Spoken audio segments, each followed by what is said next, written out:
ਅੱਜ ਦੀਆਂ ਖਬਰਾਂ ਵੱਲ ਆਈਏ ਤੇ ਸਭ ਤੋਂ ਪਹਿਲਾਂ ਪ੍ਰੈਜ਼ੀਡੈਂਟ ਜੋ ਬਾਈਡਨ ਹੁਣਾਂ ਨੇ ਅੱਜ 3 ਮਿੰਟ ਦੀ ਜਿਹੜੀ ਵੀਡੀਓ ਆ ਉਹਦੇ ਵਿੱਚ ਅਨਾਉਂਸ ਕੀਤਾ ਹੈ ਵੀ ਉਹ 2024 ਦੀ ਰੀ-ਇਲੈਕਸ਼ਨ ਬਿਡ ਜਿਹੜੀ ਆ ਉਹ ਸ਼ੁਰੂ ਕਰਨ ਜਾ ਰਹੇ ਹੈਗੇ ਆ ਤੇ ਉਹਦੇ ਵਿੱਚ ਉਹਨਾਂ ਨੇ ਕਿਹਾ ਵੀ ਮੈਨੂੰ ਜਿਹੜੀ ਜੌਬ ਆ ਲੈਟ ਮੀ ਫਿਨਿਸ਼ ਦਿਸ ਜੌਬ, ਇਹ ਜਿਹੜੀ ਜੌਬ ਹੈ ਇਹਨੂੰ ਫਿਨਿਸ਼ ਕਰਨ ਦਿਓ।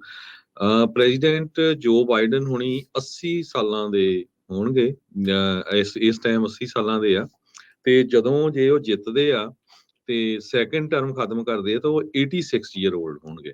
ਉਹਨਾਂ ਨੇ ਇਹ ਕਿਹਾ ਆ ਵੀ ਮੈਂ ਪਹਿਲੀ ਟਰਮ ਦੇ ਵਿੱਚ ਬਹੁਤ ਜ਼ਿਆਦਾ ਅਚੀਵਮੈਂਟ ਕੀਤੀ ਆ, 50 ਸਾਲਾਂ ਦਾ ਮੇਰਾ ਵਾਸ਼ਿੰਗਟਨ ਦਾ ਐਕਸਪੀਰੀਅੰਸ ਹੈਗਾ ਆ ਤੇ ਹਾਲਾਂਕਿ ਇਹ ਸਾਰਿਆਂ ਨੂੰ ਪਤਾ ਆ ਵੀ ਇਹ ਇੰਨਾ ਜਿਹੜੀ ਈਜ਼ੀ ਵਿਨ ਨਹੀਂ ਹੋਊਗੀ ਜੇ ਪ੍ਰੈਜ਼ੀਡੈਂਟ ਜੋ ਬਾਈਡਨ ਹੁਣੀ ਸੈਕੰਡ ਟਰਮ ਦੇ ਲਈ ਜਦੋਂ ਆਉਂਦੇ ਹੈਗੇ ਆ। ਹੁਣ ਤਾਂ ਉਹਨਾਂ ਨੇ ਡਿਕਲੇਅਰ ਕਰੇ ਦਿੱਤਾ ਹੈਗਾ ਆ ਵੀ ਮੈਂ ਪ੍ਰੈਜ਼ੀਡੈਂਸ਼ੀਅਲ ਕੈਂਡੀਡੇਟ ਹੋਊਂਗਾ।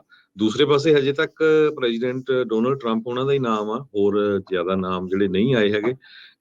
ਬਾਕੀ ਦੇਖਦੇ ਆ ਕੀ ਬਣਦਾ ਆ, ਪਰ ਇਹਦੇ ਨਾਲ ਕਾਫੀ ਲੋਕਾਂ ਦੇ ਜਿਹੜੇ ਵਿਊ ਪੁਆਇੰਟ ਆ ਉਹ ਆਣੇ ਸ਼ੁਰੂ ਹੋਏ ਆ ਵੀ ਇੰਨਾ ਈਜ਼ੀ ਜੌਬ ਜਿਹੜੀ ਆ ਪ੍ਰੈਜ਼ੀਡੈਂਟ ਜੋ ਬਾਈਡਨ ਦੇ ਲਈ ਵਿਨ ਕਰਨਾ ਨਹੀਂ ਹੋਊਗੀ, ਜਦ ਕਿ 71% ਅਮਰੀਕਨ ਚਾਹੁੰਦੇ ਆ ਵੀ ਪ੍ਰੈਜ਼ੀਡੈਂਟ ਜੋ ਬਾਈਡਨ ਨੂੰ ਰਨ ਨਹੀਂ ਕਰਨਾ ਚਾਹੀਦਾ। ਹਾਲਾਂਕਿ ਮੈਜੋਰਟੀ ਦੇ ਵਿੱਚ ਡੈਮੋਕ੍ਰੇਟਸ ਵੀ ਚਾਹੁੰਦੇ ਆ ਵੀ ਉਹਨਾਂ ਨੂੰ ਇਸ ਪੋਜੀਸ਼ਨ ਦੇ ਲਈ ਸੈਕੰਡ ਟਰਮ ਦੇ ਵਿੱਚ ਨਹੀਂ ਰਨ ਕਰਨਾ ਚਾਹੀਦਾ। ਜੀ ਬਿਲਕੁਲ, ਦੋ ਬਜ਼ੁਰਗਾਂ ਦੀ ਇੱਕ ਵਾਰੀ ਫੇਰ ਸੇਮ ਮੈਚ ਜਿਹੜਾ ਉਹ ਦੇਖਣ ਨੂੰ ਅਮਰੀਕਾ ਨੂੰ ਮਿਲ ਸਕਦਾ ਆ। ਇੱਕ ਪਾਸੇ 77-78 ਸਾਲਾ ਟਰੰਪ ਹੋਣੇ ਆ, ਦੂਜੇ ਪਾਸੇ ਜਿਹੜੇ ਆ 81-82 ਸਾਲਾ ਬਾਈਡਨ ਜਿਹੜੇ ਉਹ ਹੋਣਗੇ। ਸੋ ਇਹ ਭਾਈ ਹੁਣ ਦੇਖੋ ਕੀ ਹੁੰਦਾ ਆ।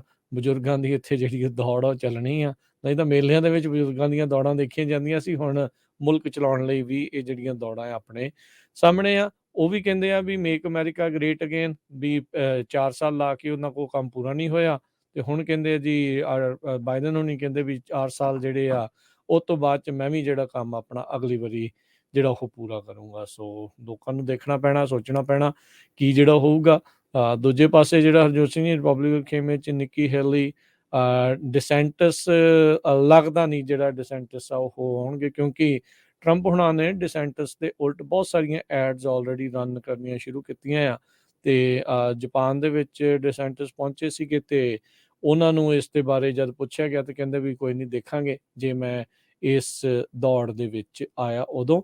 ਤੇ ਜਿਸ ਤਰੀਕੇ ਦੇ ਨਾਲ ਉਹ ਬਿਹੇਵ ਕਰ ਰਹੇ ਆ, ਪਰਸਨੈਲਿਟੀ ਜਿੱਦਾਂ ਉਹਨਾਂ ਦੀ ਨਿਕਲ ਕੇ ਆ ਰਹੀ ਇੱਦਾਂ ਦੇ ਸਵਾਲਾਂ ਦੇ ਉੱਤੇ, ਤਾਂ ਉਸ ਦਾ ਫਾਇਦਾ ਉਹਨਾਂ ਨੂੰ ਘੱਟ ਤੇ ਟਰੰਪ ਹੁਣਾਂ ਨੂੰ ਇਨਫੈਕਟ ਜ਼ਿਆਦਾ ਜਿਹੜਾ ਇਸ ਟਾਈਮ ਹੋ ਰਿਹਾ ਆ। ਰੀਮੈਚ ਅਮਰੀਕਾ ਨੂੰ 2024 ਦੇ ਵਿੱਚ ਦੇਖਣ ਨੂੰ ਜਿਹੜਾ ਉਹ ਮਿਲ ਸਕਦਾ ਹੈਗਾ ਆ।